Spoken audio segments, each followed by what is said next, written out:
आगामी कार्यक्रम प्रायोजित किया है जॉयस मायर मिनिस्ट्रीज के मित्रों और सहयोगियों ने।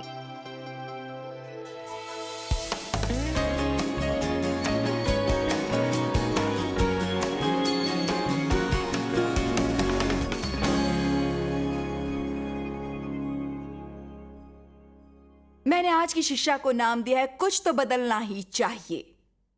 कितने अपने जीवन में ये महसूस करते हैं, कुछ तो बदलना ही चाहिए। याद रखिए, हम इस तरह बहुत बोलते हैं जब हम अपने जीवन की परिस्थिति से प्रसन्न नहीं होते।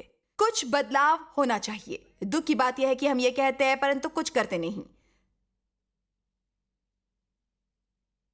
हम ये कहते हैं जब महसूस करते हैं कि हम बहुत मेहनत कर रहे हैं। हम ये कहते हैं जब हमें महसूस होता है कि हम बहुत व्यस्त हैं, जब हमें बहुत काम करने हो, जब हमने बहुत कामों के लिए वादा किया हो, मैंने बहुत ज्यादा कामों के लिए समर्पण किया है। कुछ बदलाव होना चाहिए।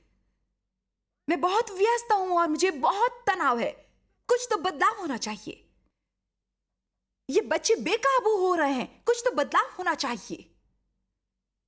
पर हमें क्या क्या लगता है, हमारी ये बोलने से क्या हो जाएगा सब कुछ? ऐसा होगा कि आप एक बार फिर उसी पहाड़ के आसपास चक्कर काटेंगे और कल फिर वही बात कहेंगे। बहुत लोग वही पड़े रहते हैं क्योंकि वो टाल मटोल करते रहते हैं और आगे बढ़कर कुछ नहीं करते हैं, चाहे वो भली तरह से जानते होते हैं कि कुछ बदलना जरूरी है। पर उस आलसी निष्क्रिय रुख के कारण जिसमें दुश्मन हमें जीते देखना चाहता है, हम हमेशा किसी अन्य के वो करने की राह देखते हैं जो केवल हम कर सकते हैं। मैं शिकायत करते रहती थी अपने काम के बारे में, अपनी व्यस्तता के बारे में। मुझे याद नहीं पिछले कितने सालों से, फिर एक दिन मैंने प्रभु को साफ कहते हुए सुना, तूने स्वयं ही जिम्मेदारी ओढ़ी है, तो बदलाव ला। कितने महसूस करते हैं ये, उसके पास टाइम नहीं है, मेरे पास टाइम नहीं है। इतने आलसी मत बनो कि अपना हाथ भी ऊपर न उठा सको। प्रभु दया कीजिए, मेरी मदद कीजिए। ध्यान दीजिए कि केवल आप ही इसमें बदलाव ला सकते हैं। केवल आप ही। मुझे बताइए और कौन लाएगा आपके लिए? लोग आप पर और काम का बोझ डालेंगे। आप उनसे बदलने की अपेक्षा नहीं कर सकते। उनकी आपसे अपेक्षाएं दिन प्रतिदिन बढ़ती जाएगी। केवल आप ही हैं जो वो बदल सकते हैं। ज्यादातर लोग क्या करते हैं जब वो समझते हैं कि हालात सचमुच काबू में नहीं है? कुछ लोग क्रोधित होते हैं, कुछ हताश होते हैं, कुछ आत्मदया में डूब जाते हैं, कोई किसी और को ढूंढते हैं दोष देने के लिए, कई अपने को पीड़ित समझते हैं। परंतु हमें अपने में थोड़ा जोश लाकर कहना है, देखिए मैं ये बदलने के लिए जो हो सकेगा सो करूंगा। मैं ये बदलने के लिए जो हो सकेगा सो करूंगा। ध्यान दीजिए, आज आप मुझे बार बार यहां कहता सुनेंगे, यदि हम वो करेंगे जो कर सकते हैं, परमेश्वर वो करेंगे जो हम नहीं कर सकते। आप शायद समस्या हल नहीं कर सकते परंतु प्रार्थना कर सकते हैं। इसलिए यदि आप प्रार्थना करेंगे परमेश्वर काम कर सकते हैं, परंतु यदि आप प्रार्थना नहीं करेंगे तो परमेश्वर काम नहीं कर सकते। इसीलिए हमें वो करना चाहिए जो हम कर सकते हैं। आप कहेंगे परंतु मैं ये नहीं कर सकता, मैं वो नहीं कर सकता, नहीं कर सकता, नहीं कर सकता। ये कहना बहुत आसान है, मैं ये नहीं कर सकता, नहीं कर सकता, नहीं कर सकता, नहीं कर सकता, नहीं कर सकता। ये बोलना बंद कर दीजिए जो नहीं कर सकते और ऐसा कुछ ढूंढिए जो कर सकते हैं, और वो कीजिए कि आपके जीवन में ऐसा कोई काम है जो आप कर सकते हैं। यदि आपको बहुत तनाव है और आप बहुत व्यस्त हैं और आपने बहुत कामों के लिए वादा किया है कि आपके जीवन में कोई एक काम है जो आप कर सकते हैं, जो वैसे भी अच्छा फल नहीं दे रहा। हकीकत यह है कि परमेश्वर ने आपसे कभी वो करने को नहीं कहा था, आपने स्वयं ही उसका काम किया। देखिए, वो लेखक और पूरा करने वाले हैं, परंतु उन्हें वो पूर्ण करने की जरूरत नहीं जो उन्होंने लिखा है। आपने स्वयं वो आरंभ किया था, आपको स्वयं वो पूरा करना है। यदि आप सूखे नाले के पास बैठे हैं, ऐसा कुछ कर रहे हैं जो अब आपके लिए बिल्कुल फल नहीं दे रहा, परंतु आप उठकर आगे नहीं बढ़ते, बताइए तब परमेश्वर को क्या करना चाहिए? आपको आज ही उत्साह के साथ कहना चाहिए, मैं थक गया हूं यहां बैठकर, अब मुझे वो करना चाहिए जो कर सकता हूं, और यदि मैं वो करूंगा जो कर सकता हूं, तब परमेश्वर वो करेंगे जो मैं नहीं कर सकता। आमीन। शायद आप अपने विवाह में बहुत बड़ी समस्या का सामना कर रहे हो। मान लीजिए आप एक औरत हैं और आपका विवाह एक ऐसे पुरुष के साथ हुआ है जो इतना बुरा है कि उसका बखान करना कठिन है। आप अपने को पराजित महसूस करती हैं और आप में आत्म दया भरी हुई है। आप शिकायत करती हैं और बुदबुदाती रहती हैं और आप इसके बारे में बहुत हताश हैं। आप अपने को पीड़ित समझते हैं और हमेशा कहते रहते कुछ तो बदलना चाहिए, कुछ तो बदलना चाहिए। आप अपने पति को बदल नहीं सकती, पर ये सुनिए आप क्या कर सकती हैं। आप प्रार्थना कर सकती है, कुछ बीज बो सकती हैं अपने पति में। कोई अच्छी बात ढूंढ कर जो आपको अच्छी लगती है और उसके बारे में बोलना आरंभ करके ये अच्छा रहेगा। ये शुरुआत करने का तरीका है। आप ऐसे कहिए, मुझे आपसे बात करना अच्छा लगता है, आपके बाल अच्छे लगते हैं, मुझे खुशी है कि आप गंजे नहीं हैं, या कुछ और कह सकती हैं। ऐसा कुछ ढूंढिए जिसके बारे में आप अच्छी बात कर सकती हैं, ऐसा कुछ जिसकी आप तारीफ कर सके। और फिर कहिए, परमेश्वर मैं इससे ज्यादा नहीं कर सकती, परंतु क्या आप ये बीज बोकर मुझे फल दे सकते हैं? आप ऐसा कीजिए। सब लोग कहिए, मैं कुछ कर सकता हूं। अपनी बगल में बैठे व्यक्ति की ओर मुड़कर कहें, अब आपको वो करना आरंभ करना है जो आप कर सकते हैं।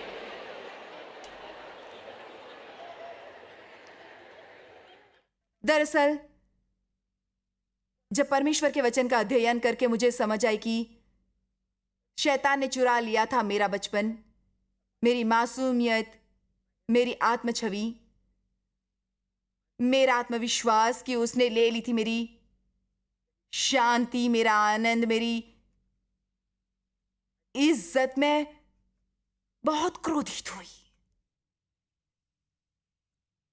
फिर मैंने यशायाह 43, 18, 19 पढ़ा।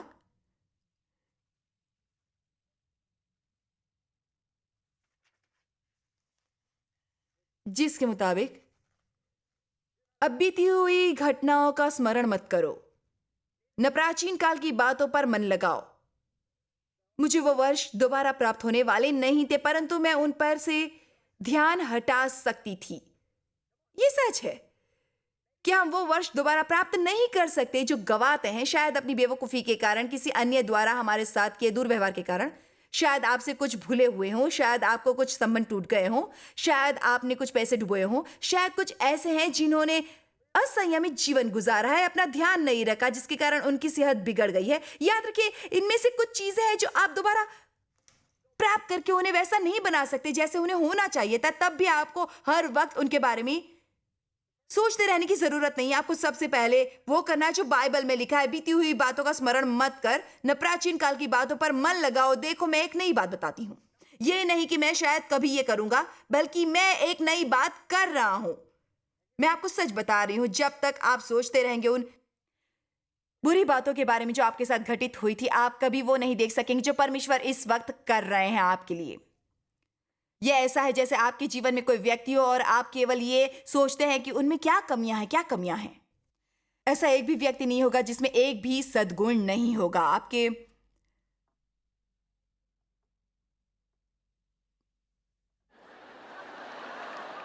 आपके सचमुच कुछ बुरे संबंध रहे होंगे यदि आपने मेरी तरफ ऐसे देखा। क्या आप शर्त लगाना चाहते हैं? ऐसा कोई व्यक्ति नहीं हो सकता जिसमें एक भी अच्छी बात नहीं होगी। हमें अच्छी बातों पर ध्यान देना आरंभ करना है और बुरी बातों पर ज्यादा ध्यान नहीं देना है। परमेश्वर की तरफ जाइए। हर वक्त शिकायतें करना बंद करके वो करना आरंभ कीजिए जो आप कर सकते हैं। परमेश्वर आलस को आशीष नहीं देते। वो टाल मटोल करने और निष्क्रियता को आशीष नहीं देते। परमेश्वर एक नई बात कर रहे हैं। वो चाहते हैं आप पुरानी बातों पर से ध्यान हटा दें। यदि आप आज भी ये शिकायत करते हैं कि मुझे बहुत तनाव है, मैंने खुद को मुश्किलों में डाल दिया है, मैंने बहुत से कामों का वादा किया था, मैं बहुत व्यस्त हूं, इतना व्यस्त कि अपने बच्चों का ध्यान नहीं रख पाता हूं, अब वो हाथ से निकल गए, मेरे घर की बुरी हालत है, तब मैं बताती हूं आपको क्या करना चाहिए। वो करना आरंभ कीजिए जो आप उसे सुधारने के लिए कर सकते हैं, परंतु उसके बारे में मातम मत कीजिए जो आपने गवाया है। क्योंकि यदि आप बैठकर सोचते रहेंगे काश मैंने ये किया होता, काश मैंने ये किया होता, काश मैंने ये किया होता, क्योंकि ये केवल आपकी वो शक्ति चुराता है जो परमेश्वर आपको आज के लिए देते हैं। आमीन।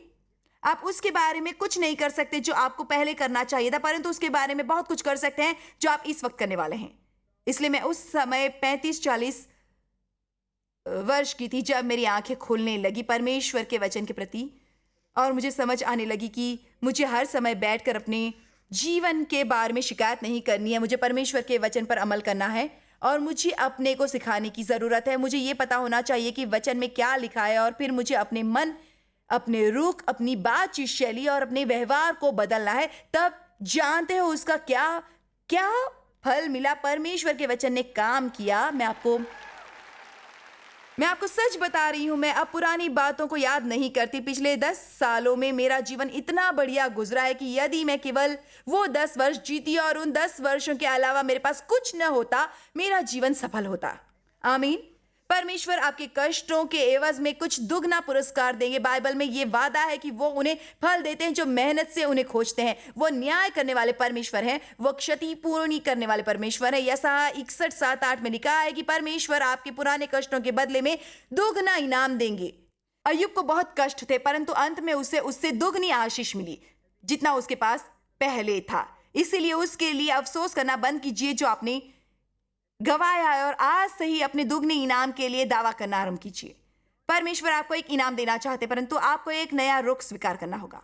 आपको बैठकर खुद को पीड़ित समझकर अपने पर तरस नहीं खाना, कड़वाहट और क्रोध से भरकर यह नहीं कहना कुछ बदलना जरूरी है।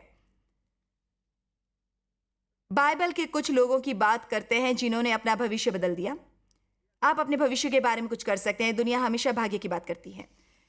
ये मेरा भाग्य है, मेरे भाग्य में यही लिखा था। आप भाग्य के बारे में जानते हैं?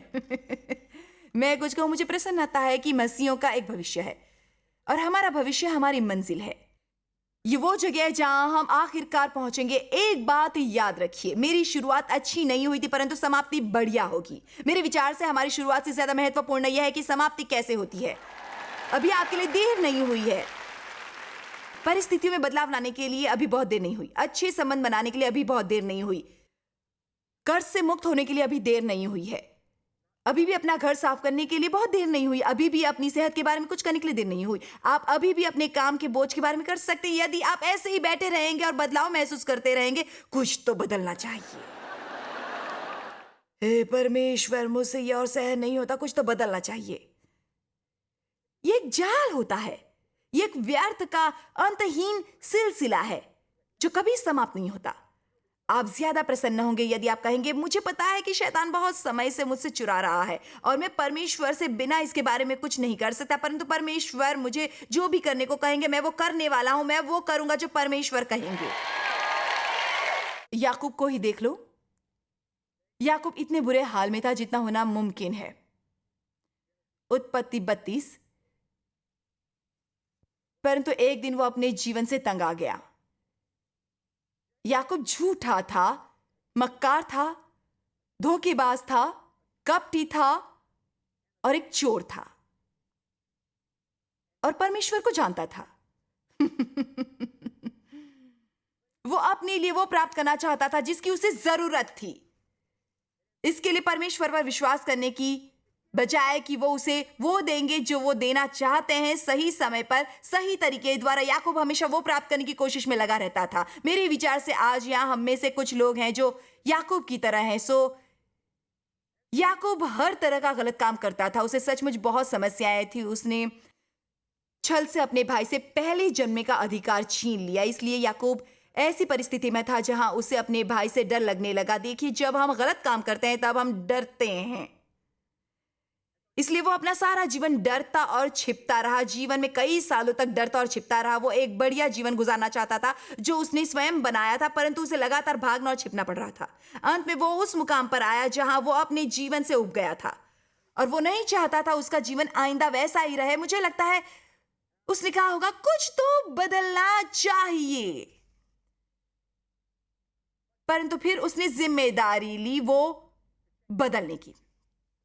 मैं आज यही समझाना चाहती हूं, हमारे जीवनों में भी कई चीजों का बदलना जरूरी है। हमें स्वयं जिम्मेदारी लेकर कहना है, मैं ये बदलने वाला हूं। बेशक हम परमेश्वर के बगैर कुछ नहीं कर सकते, परंतु परमेश्वर भी आपके बगैर कुछ नहीं करेंगे, क्योंकि आपके जीवन पर आपकी और परमेश्वर की भागीदारी है। इसका अर्थ है आपका एक हिस्सा है, उनका एक हिस्सा है। आप वो कीजिए जो कर सकते हैं, परमेश्वर वो करेंगे जो आप नहीं कर सकते।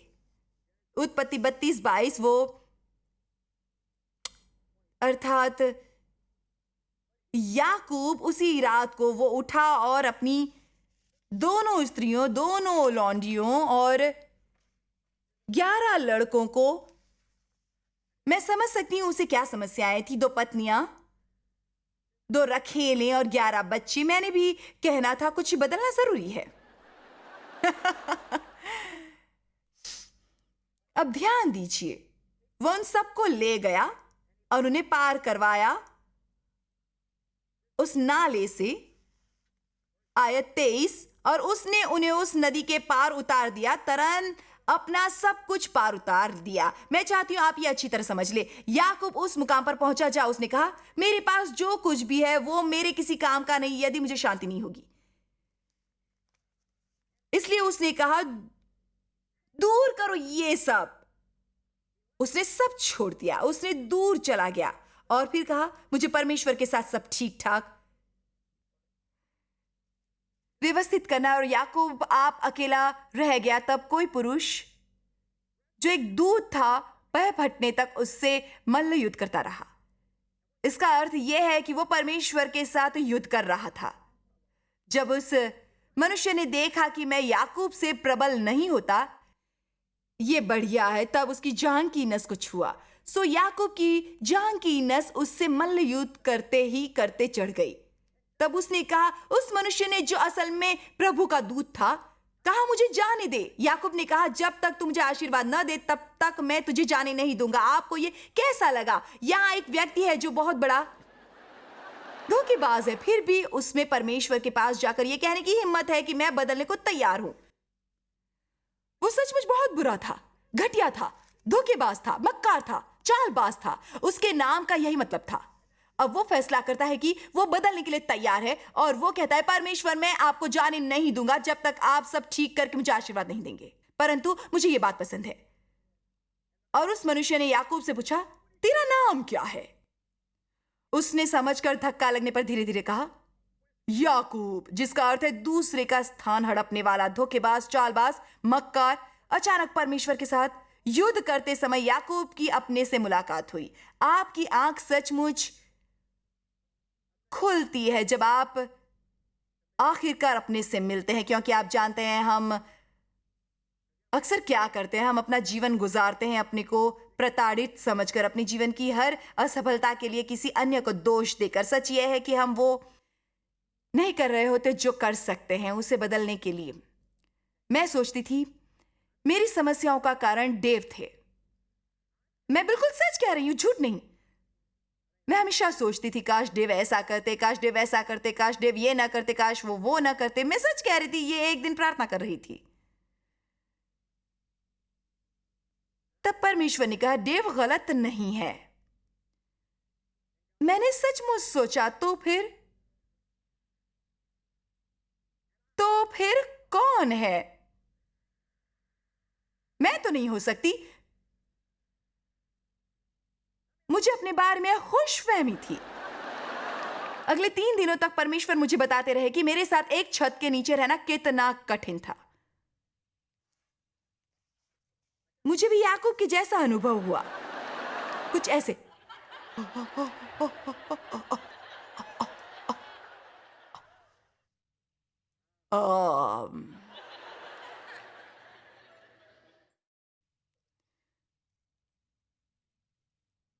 आयत 28, उसने कहा, तेरा नाम अब याकूब नहीं परंतु इज़राइल, परमेश्वर के साथ लड़ने वाला होगा। ये बढ़िया है, क्योंकि तू परमेश्वर से और मनुष्यों से भी युद्ध करके प्रबल हुआ है। यूं कह लीजिए कि परमेश्वर को ऐसा व्यक्ति पसंद है जिसमें इतनी हिम्मत हो कि कह सके, मैं जानता हूं मैंने गलत तरीके से जीवन गुजारा है, परंतु अब मैं उससे मुड़ रहा हूं, मैं आपकी तरफ मुड़ रहा हूं परमेश्वर, और मैं तब तक आपसे युद्ध करता रहूंगा और आपको छोड़ूंगा नहीं जब तक वो सब मेरा नहीं होता जो वचन में लिखा हुआ है।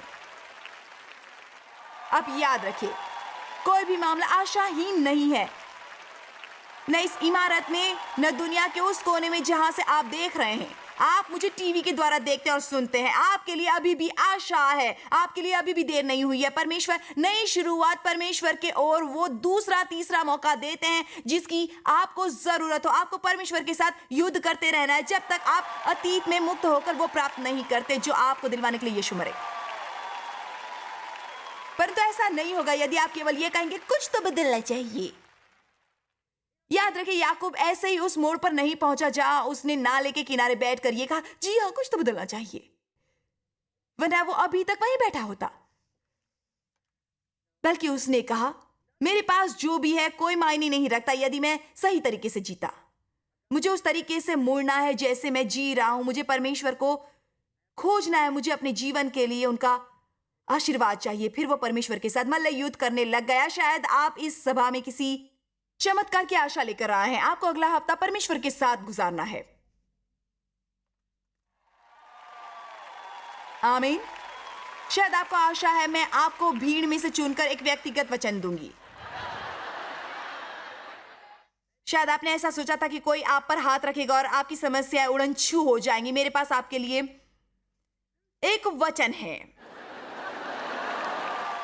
कुछ कीजिए, कुछ कीजिए। यदि आपका नाला सूख गया है तो आगे बढ़िए। यदि घोड़ा 10 साल से मरा है उस पर से उतरिए।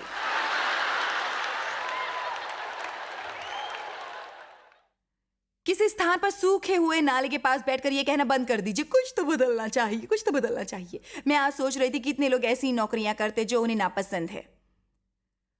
उनमें वो करने की प्रतिभा नहीं होती, ना उन्हें उसके लिए बुलावा मिला होता है। उन्हें आनंद नहीं होता, शांति नहीं होती, संतोष नहीं होता। वो फलहीन महसूस करते हैं और दुखी होते हैं। ध्यान दीजिए, जब कोई ऐसा होता है वो अपने आसपास के लोगों पर अपना गुस्सा निकालता है। मैंने कहा कि जब कोई ऐसा होता है वो अपना गुस्सा दूसरों पर निकालता है, क्योंकि हमारे अंदर जो होता है वो आखिर बाहर निकलने की राह ढूंढ रहा होता है। और हमारे साथ संबंधित अन्य लोग होते हैं जिन्हें हमें सही फैसला करने की हिम्मत न होने का नतीजा भुगतना पड़ता है। दुख की बात है कि आप अपना सारा जीवन वो करते हुए गुजारते हैं जिससे नफरत करते हैं, या ऐसा कुछ करते हैं जो किसी वक्त आपके लिए जीवित या फलदार था, परंतु अब वो वैसा नहीं है। वो आपके लिए सूखे नाले जैसा है। यदि आप सूखे नाले के बारे में नहीं जानते तो एलिया की कहानी सुनिए। एलिया परमेश्वर का महान नबी था। एक बार अकाल पड़ा था, परमेश्वर उसे अलौकिक तरीके से खिला रहे थे, परंतु बाइबल के अनुसार वो नाला सूख गया। आप चाहे कैसी भी परिस्थिति में हो, वो सूख सकती है। आपको पहचानने लायक होना चाहिए कब आपके लिए कुछ जीवित होता है और कब मृत होता है, कब उस पर अभिषेक होता है, कब नहीं होता, कब उस पर अनुग्रह होता है, कब नहीं होता। जरा सोचिए, कितने लोग जीवन भर सूखे नाले के किनारे बैठे रहते हैं जब ठीक असल में उन्हें कुछ नया करने की जरूरत होती है। उनके दिलों में कुछ नया करने की इच्छा है, परंतु वो डरते हैं, गलती करने से डरते हैं। उन्हें पैसों की चिंता होती है, उन्हें एक नहीं तो दूसरा डर खाए जाता है। मेरी बात याद रखिए, आपके मन की शांति, आपके आनंद और परमेश्वर के साथ धर्मी होने से ज्यादा महत्वपूर्ण कुछ नहीं है। परमेश्वर की मर्जी में होने से बढ़कर महत्वपूर्ण कुछ नहीं है। आप चाहे लोगों को प्रसन्न कर लें, आप स्वयं प्रसन्न नहीं होंगे जब तक ये नहीं जानेंगे कि परमेश्वर उससे प्रसन्न है। मैं दोबारा कहती हूं, आप चाहे कितने लोगों को भी प्रसन्न करें, आप कभी प्रसन्नता, संतोष और तृप्ति अनुभव नहीं करेंगे जब तक ये नहीं जानेंगे कि आप परमेश्वर की अपने लिए मर्जी पूरी कर रहे हैं। आमीन, आमीन। माना याकूब सचमुच बुरा था, पर वो बदल गया। मुझे राजा शाऊल की याद आ रही है। उसकी शुरुआत अच्छी थी पर वो बाद में बुरा बन गया।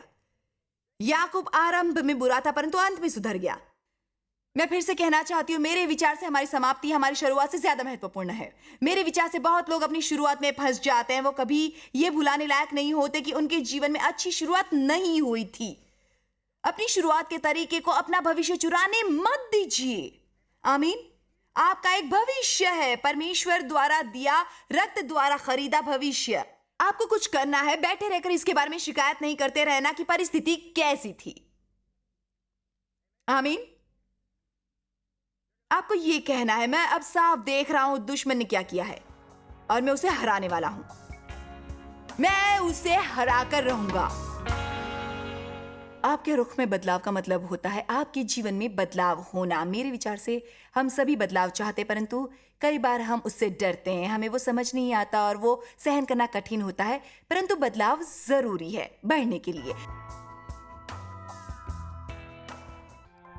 जॉयस मायर मिनिस्ट्रीज में आप हमारे लिए बहुत ही कीमती हैं, जितना कि आप जानते हैं। हम आपकी सराहना करते हैं और इस सेविकाई को दुनिया भर में संभव बनाने के लिए हम अपने दोस्तों और सहभागियों को धन्यवाद देते हैं। हम साथ मिलकर भूखों को खाना खिलाते हैं, गरीबों को कपड़े देते हैं और कई देशों में सुसमाचार बांटते हैं। अपना प्रार्थना निवेदन भेजने के लिए कृपया आज ही संपर्क कीजिए joycemeyer.org पर। हमारे स्रोतों के बारे में और भी जानिए। जॉयस की सभाओं की सूची देखिए हमारे साथ सहभागी बनने के लिए, क्योंकि हम दुनिया भर में मसीह के प्रेम को बांटते हैं। इसका खर्च उठाया है जॉयस मायर मिनिस्ट्रीज के मित्रों और सहयोगियों ने।